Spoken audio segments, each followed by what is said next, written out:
Hey everyone, I'm Melissa Erdelak, host of the Gluten-Free Recipe Challenge podcast and creator behind the gluten-free website Mama Gourmand. Here we take beloved recipes you thought you'd never enjoy again and transform them into easy copycat versions just as good as the originals. I remember when I went gluten-free and I would spend so much time looking for recipes and I'd try them and they wouldn't turn out and it would be so frustrating. I just wish there was one resource I could go to that had all the essential recipes all in one place. Well, I got you.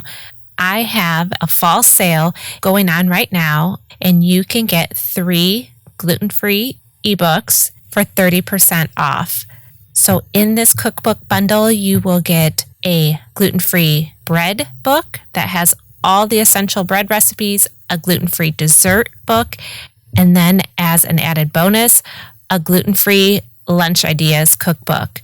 The lunch cookbook has a ton of grab-and-go lunch ideas for kids and adults, the best gluten-free breads to buy, and some meal prep recipes. To buy them now, go to my recipe website, which is mamagourmand.com. Click on the cookbooks tab, and you can buy the bundle, which was $31 and is now $21. And they are delivered to your preferred electronic device immediately. When I'm cooking dinner, there are certain things that I really try to avoid, especially if it's a weeknight. Really, by that I mean all the time. Generally avoid pan-fried dinners because, first of all, we have a slightly larger family, so I can never fit all 6 servings in one pan, meaning I have to do it in batches, meaning the timing's off, and also meaning my ass is stuck at the stove for a long time. That's also why I haven't jumped on the air fryer wagon, because I could just put all that shit in the oven at one time and be done with it. Then there's those recipes that require deep frying, meaning you have to pour a crap ton of oil in a pan and make sure it holds at the exact temperature, and then you also have to cook it in batches while your stovetop gets covered in grease, so I'm out. Because of that, I always try to figure out a way to make traditionally fried foods in the oven without sacrificing that crispy texture, which brings me to today's recipe. Gluten-free coconut shrimp is baked in the oven, but I use a simple trick to keep that crispy texture on the outside. And, of course, there's a great dipping sauce to go with it because you cannot eat coconut shrimp without the dipping sauce.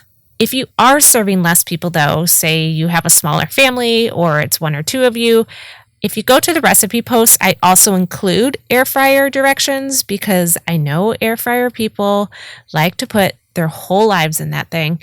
And if you're a super overachiever, I also include the traditional skillet fry method as well. So you could go ahead and prepare the shrimp as the recipe directs, but then either do it in the oven, the air fryer, or the traditional skillet fry method.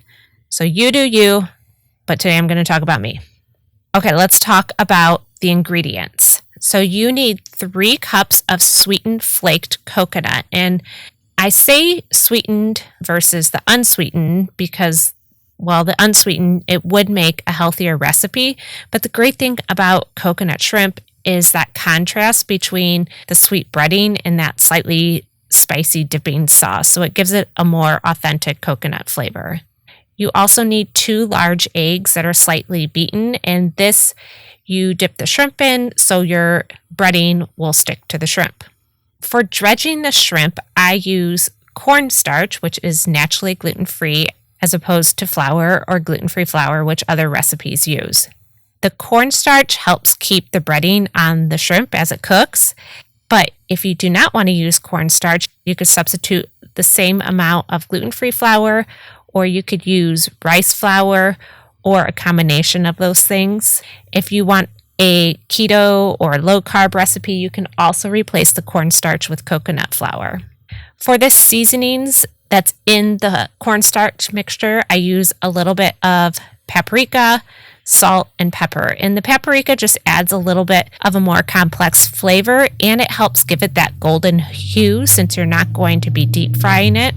If you want to add a little bit more seasoning to it, you can add a dash of garlic powder or onion powder would work as well.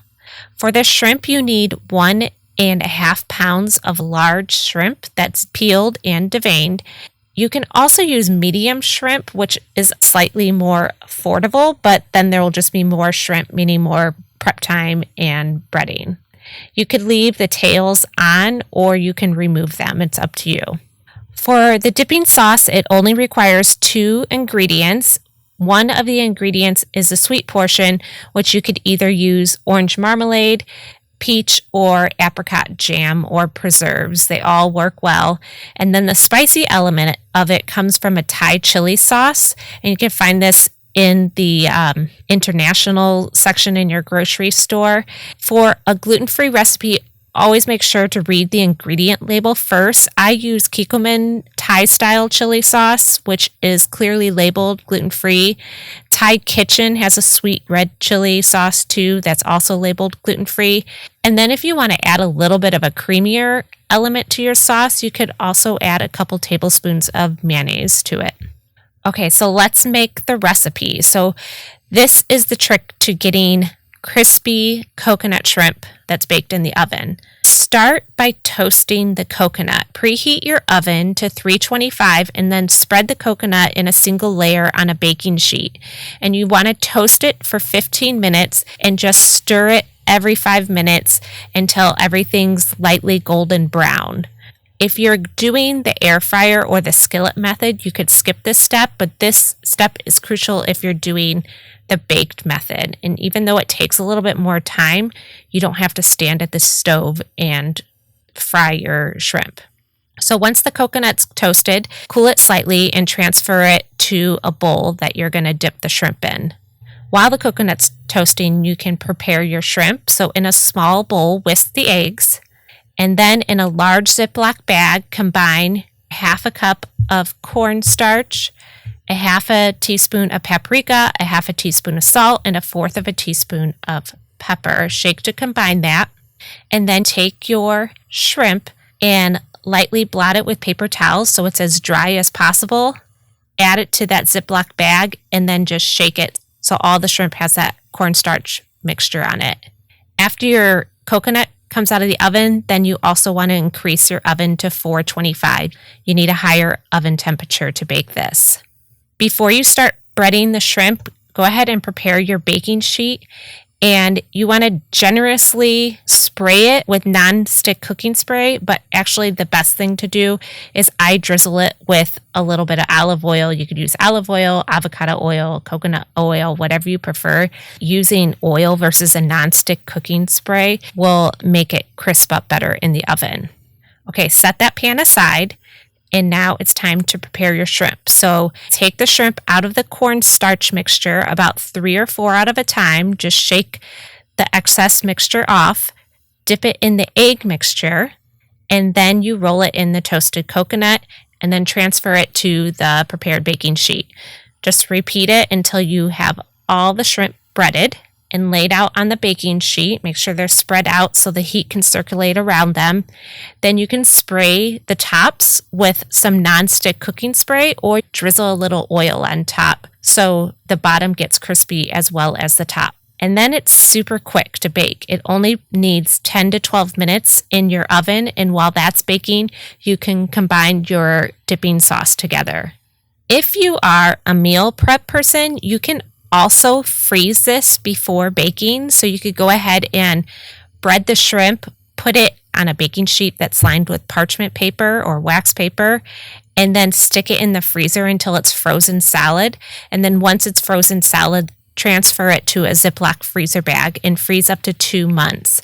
And then when you reheat it just from frozen. You put it on a greased baking sheet, drizzle the oil on top, and bake it as directed in the recipe, although you'll probably need 1 to 2 minutes more on your baking time.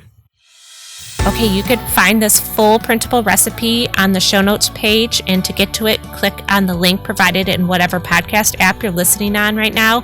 Or you could go to my recipe website, which is mamagourmand.com, and click on the podcast tab, and there you'll find the full recipe along with any recommended ingredients or equipment I've mentioned.